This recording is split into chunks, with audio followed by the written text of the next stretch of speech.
Hello friends, आज हम एक नया टॉपिक स्टार्ट करने जा रहे हैं। गुणोत्तर श्रेणी, ज्योमेट्रिक प्रोग्रेशन, शॉर्ट में इसे जीपी बोलते हैं। ठीक है। जनरल टर्म ऑफ जीपी, इसका जनरल टर्म क्या होगा ये हम देखते हैं। ठीक है। जनरल टर्म के लिए सबसे पहले हम क्या करते हैं, इसकी एक सीरीज़ मानते हैं। क्या? पहला पद होता है ए। ठीक है। ए इंटू आर। ठीक है। आर का क्या होता है, इसका कॉमन रेशियो होता है A R square, A R की घात 3, ए आर की घात 4। ठीक है। इस तरह से इसका एनवा टर्म क्या होगा, यानी टी एन क्या होगा। जैसे ये होता है हमारा T1 यानी फर्स्ट टर्म, ये सेकंड टर्म, ये थर्ड टर्म, ये फोर्थ टर्म, फिफ्थ टर्म। तो इसका इसी तरह से nth टर्म हम निकाल लेंगे, वो क्या होगा। तो उसको हम समझ के चलते हैं। इसका कॉमन रेशियो हमारा क्या हो गया, कॉमन रेशियो यानी सार्वानुपात। ठीक है। सार्वानुपात क्या हो गया, आर। ठीक है। वैसे भी हम देख सकते हैं क्या होता है, T2/T1 होता है। ठीक है। T2/T1, T2 क्या है, ए आर, T1 क्या है, ए। ठीक है। तो इस तरह से भी हम देखते हैं तो आर ही आएगा। ठीक है, क्योंकि हम लेके ही चले हैं वो। अब यहाँ पे फर्स्ट टर्म क्या है हमारा, T1, ये क्या है, ए। T2 क्या है, ए आर। T3 क्या है, ए आर स्क्वायर। T4 क्या है, ए आर की घात 3। ठीक है। अब हम इसको और भी कुछ किस तरह से लिख सकते हैं, क्योंकि इसमें भी आर है, इसमें भी आर है, इसमें भी आर है। अगर हम यहाँ पे भी आर लिखना चाहें तो कैसे लिख सकते हैं, ए आर की पावर 0 कर दें, क्योंकि 0 करने से क्या होगा, 0 करने से क्या हो जाएगा इसका, क्योंकि किसी की भी पावर 0 होती है तो उसकी वैल्यू क्या होती है, 1। ठीक है। ये ऐसे ही रहेगा, इसको 1 लिख सकते हैं। अगर कुछ भी नहीं लिखा है इसका मतलब पावर 1 है, ये एज इट इज़ रहेगा A R square, A R की घात 3। ठीक है। सिमिलरली हम लोग क्या लिख सकते हैं, टी एन, जो कि हमें जनरल टर्म चाहिए टी एन, क्योंकि हमारा जो समांतर श्रेणी पढ़ते थे उसमें भी टी एन हमारा था। उसमें टी एन हमारा क्या था, a+n-1 इंटू डी, ये हुआ करता था। इसका टी एन देखते हैं क्या आता है हमारे पास। ठीक है। तो a, सब में a है। ठीक है। r की पावर क्या आ जाएगा, पहले कुछ नहीं है, 0 1 2 3। ठीक है। इसी तरह से लिखेंगे 0 1 2 3 एंड सो ऑन। ठीक है। अब हम देख सकते हैं कि इनमें क्या है, 1 1 का गैप दिख रहा है आपको। इसका मतलब डिफरेंस कितना है, 1। इसमें भी 1 है, इसमें भी 1 है और इसमें भी 1 है। यानी ये हमारी जो 0 1 2 3 4 एंड सो ऑन, ये है हमारी, ये किस में है, AP में है, यानी समांतर श्रेणी में है। किस में है, समांतर श्रेणी में है। तो समांतर श्रेणी का क्या होता था, TN, ये होता था TN equal to a+n-1 into D. अब इसमें a कितना है, 0, n-1, d यानी कॉमन डिफरेंस। ठीक है। क्या हो गया, 1। तो क्या हो जाएगा, n-1, क्योंकि 1 से मल्टीप्लाई करने पे वही आएगा। ठीक है। तो यानी हमारा जनरल टर्म क्या हो गया, a r to the power n-1, ये ही हमारा हो जाएगा general term, a r to the power n-1। ठीक है। अब हम ये क्वेश्चन देखते हैं इससे related, which term of series 16 8 4 2 is 1/16। यानी श्रेणी हमें कोई भी दी हुई है, 16 8 4 2 का कौन सा पद 1/16 होगा। ठीक है। अब हम देख लेते हैं, उसी तरह से करते हैं जैसे जनरल टर्म हमारा क्या था, यहाँ पे हम देख सकते हैं TN इक्वल टू था AR to the power n-1, यही तो था। अब क्या करते हैं हम, a इक्वल टू क्या दिया हुआ है, a बराबर हमें दिया हुआ है पहला पद 16। ठीक है। अब हम कॉमन रेशियो यानी r, यानी जो हमारा क्या है, सार्वानुपात, सार्वानुपात हमारा क्या है, T2/T1, यानी T2 हमारा क्या है, 8। ठीक है। 8/16 यानी 8 एकम 8, 8 दूनी 16, यानी 1/2। ठीक है। ये तो हमारा आ गया क्या, r बराबर 1/2 आ गया। ठीक है। पूछा है कौन सा पद 1/16 है, यानी हमें फॉर्मूला तो पता ही है, जनरल टर्म क्या होता है, AR की पावर n-1 Tn यानी कौन सा पद, ये बता, ये हमें दिया हुआ है 1/16, 1/16 है, ठीक है, ये हमें दिया हुआ है 1/16।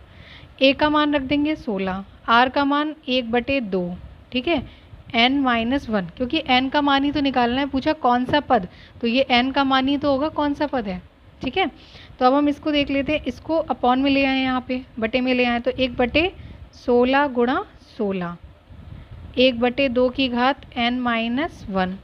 अब ये 1/2 की घात ये 4 हो गई, क्योंकि 2 दूनी 4 दूनी 8 दूनी 16, यानी 2 की घात 4, ये भी हो गया।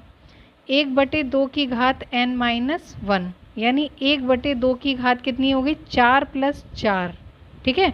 गुणा में घातें जुड़ती हैं, पावर्स को ऐड कर दिया जाता है, तो 1/2 की पावर n-1, 1/2 की पावर क्या हो जाएगा 8, 1/2 की पावर n-1। अब इन दोनों को कंपेयर कर लेंगे, क्योंकि 1/2 अब हम इसको ऐसे भी तो लिख सकते हैं, पूरे की पावर 8 होल पावर, ठीक है, n-1। तो अब अगर हम इनको कंपेयर करेंगे तो क्या आ जाएगा, यहाँ पावर है 8, यहाँ क्या है n-1। अब n का मान निकाल लेंगे, यहाँ से 1 को इधर भेज देंगे, यानी यहाँ पे माइनस है तो इधर पे प्लस हो जाएगा n-1, ठीक है। तो यहाँ से n की वैल्यू हमारी क्या आ जाएगी, 8 और 1 9। तो कौन सा होगा, यानी 9वां पद, 9वां पद क्या होगा 1/16, ठीक है, 9वां पद होगा 1/16, ठीक है। अब हम इसका सेकंड क्वेश्चन करते हैं। Find the fourth term of GP whose second term is 24 and fifth term is 81। उस गुणोत्तर श्रेणी का चौथा पद ज्ञात करो जिसका दूसरा पद 24 है और पांचवा पद 81 है, ठीक है। जैसे जैसे हम क्वेश्चन को पढ़ते जाते हैं वैसे वैसे उसको नोट डाउन ज़रूर कीजिए, क्वेश्चन बहुत ही ज़्यादा ईजी हो जाता है। जैसे उस गुणोत्तर श्रेणी का चौथा पद ज्ञात कीजिए, यानी हमारा T4 हमें निकालना है, ठीक है, क्वेश्चन मार्क लगा दीजिए।